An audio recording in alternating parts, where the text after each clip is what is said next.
नमस्कार। भाषा ज्ञान पर आधारित हमारे चैनल हिंदी जगत में आपका स्वागत है। बच्चों, आज हम पढ़ेंगे वाक्य भेद के विषय में। और वाक्य भेद को जानने के लिए आवश्यक है कि हम जानें कि वाक्य क्या है। परिभाषित तौर पर बात करें तो व्याकरणिक नियमों के अनुरूप शब्दों के व्यवस्थित एवं सार्थक समूह को वाक्य कहते हैं। सरल शब्दों में सार्थक शब्दों का वह समूह जिसमें कर्ता और क्रिया दोनों होते हैं वाक्य कहलाता है। उदाहरण के तौर पर जैसे राम गाना गा रहा है में राम कर्ता है, गाना कर्म है और गा रहा है क्रिया है। वाक्य को समझने के लिए इसे दो भागों में विभक्त किया जा सकता है, अर्थ के आधार पर और रचना के आधार पर। अर्थ के आधार पर हम पिछले अध्याय में पढ़ चुके हैं और अब हम पढ़ेंगे रचना के आधार पर वाक्य भेद। तो बच्चों, रचना के आधार पर वाक्य को तीन मुख्य भेदों में बांटा जाता है: सरल या साधारण वाक्य, संयुक्त वाक्य तथा मिश्र वाक्य। मिश्र वाक्य को मिश्रित वाक्य के नाम से भी हम जानते हैं। आइए सबसे पहले जानते हैं क्या है साधारण वाक्य। साधारण वाक्य की बात करें तो इन वाक्यों में एक उद्देश्य होता है और एक ही विधेय होता है।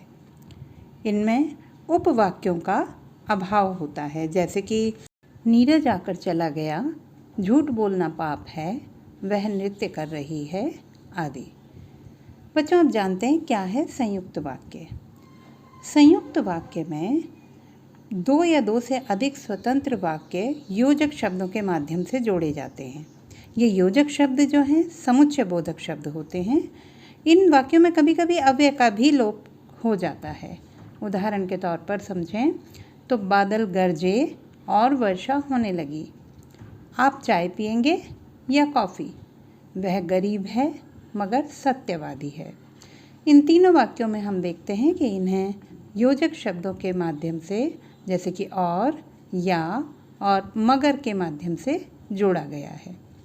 यहाँ महत्वपूर्ण बात यह है कि यहाँ समानाधिकरण समुच्चय बोधक के अंतर्गत प्रयोग में आने वाले योजक शब्दों को ही प्रयोग में लिया जाएगा और इसी आधार पर हम संयुक्त वाक्य को चार मुख्य भेदों में बांटते हैं, जैसे कि संयोजक संयुक्त वाक्य, विभाजक संयुक्त वाक्य, विरोध सूचक या विरोध दर्शक संयुक्त वाक्य और चौथा परिणामवाची संयुक्त वाक्य। बच्चों, ये चारों नाम जो हमने लिए हैं ये समानाधिकरण समुच्चय बोधक के भेद भी हैं और इन्हीं के आधार पर क्योंकि इन्हें हम संयुक्त वाक्य के साथ में प्रयोग में ला रहे हैं तो इसी आधार पर इन्हें यह नाम दिए गए हैं। अब बात करते हैं मिश्र वाक्य की। तो बच्चों, मिश्र वाक्य में एक से अधिक उपवाक्य होते हैं। इनमें एक मुख्य या प्रधान उपवाक्य होता है और शेष वाक्य उस पर आश्रित होते हैं, जिनको कि हम आश्रित उपवाक्य के नाम से जानते हैं।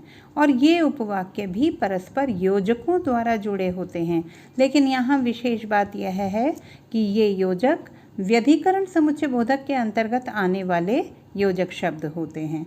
उदाहरण के तौर पर जानें तो जैसे ही घंटी बजी बच्चे दौड़ पड़े। जो परिश्रमी होता है वह अवश्य सफल होता है। माँ ने कहा कि मुझे अभी बाजार जाना है।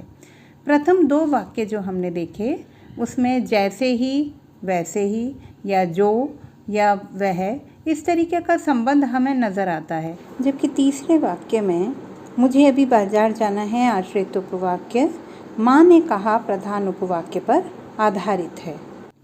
बच्चों, आप सोच रहे होंगे कि आखिर ये उपवाक्य क्या होता है। तो उपवाक्य दो या दो से अधिक पदों का समूह होता है जिसका कि अपना एक अर्थ होता है। वह वाक्य का भाग होता है, उसमें उद्देश्य और विधेय भी होते हैं। उपवाक्यों को दो भागों में बांटा जाता है: प्रधान उपवाक्य और आश्रित उपवाक्य।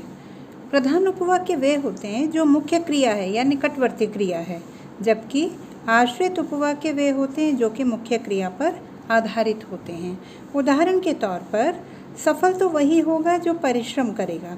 इसमें सफल तो वही होगा प्रधान उपवाक्य है, जबकि जो परिश्रम करेगा वो आश्रित उपवाक्य है। आश्रित उपवाक्य को विस्तारपूर्वक समझने के लिए इन्हें तीन भागों में विभक्त किया जाता है: संज्ञा उपवाक्य, विशेषण उपवाक्य और क्रिया विशेषण उपवाक्य। आइए समझते हैं क्या है संज्ञा उपवाक्य। बच्चों, वे उपवाक्य जो वाक्य में संज्ञा का काम करते हैं संज्ञा उपवाक्य कहलाते हैं। पहचान की बात करें तो इनके पूर्व अक्सर की का प्रयोग होता है और क्रिया को लक्ष्य बनाकर यदि क्या किसको जैसे प्रश्न किए जाएं तो इनकी सहजता से पहचान की जा सकती है। उदाहरण के तौर पर, मुझे ज्ञात है कि वह चला गया।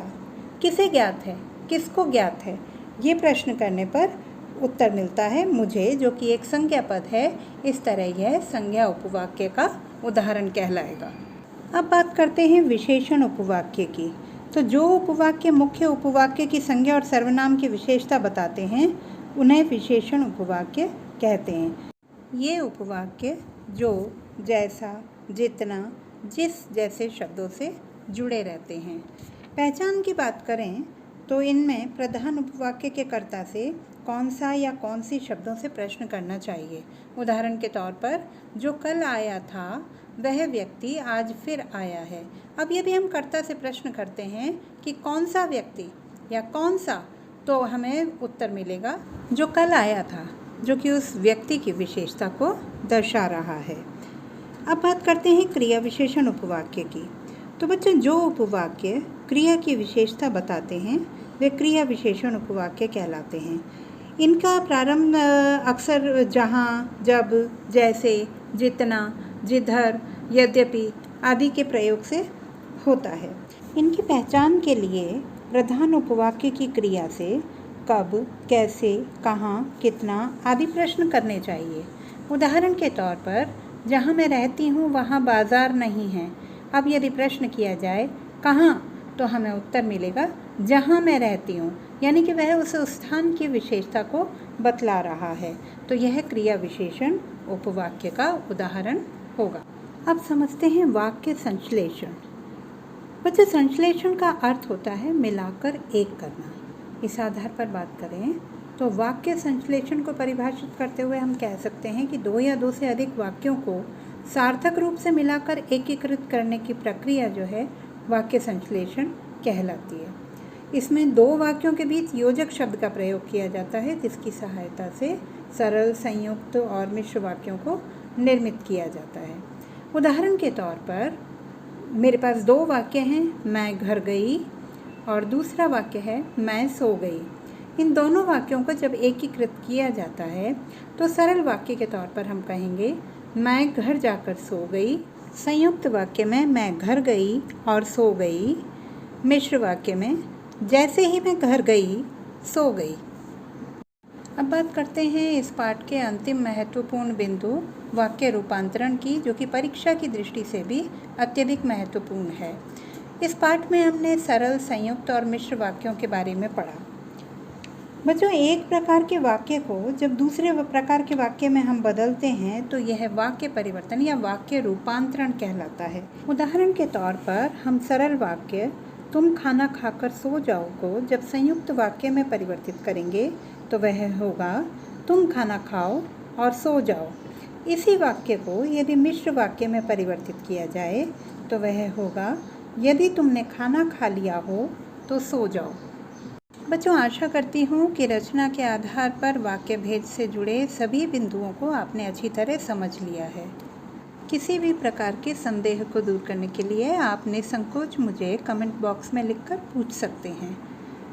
यदि आपको मेरा यह वीडियो पसंद आया हो तो कृपया लाइक का बटन दबाएं, और यदि आपने अभी तक मेरे चैनल को सब्सक्राइब नहीं किया है तो शीघ्रता करें एवं बेल आइकन का बटन अवश्य दबाएं ताकि मेरे अन्य नए वीडियो के साथ आप जल्द से जल्द जुड़ सकें।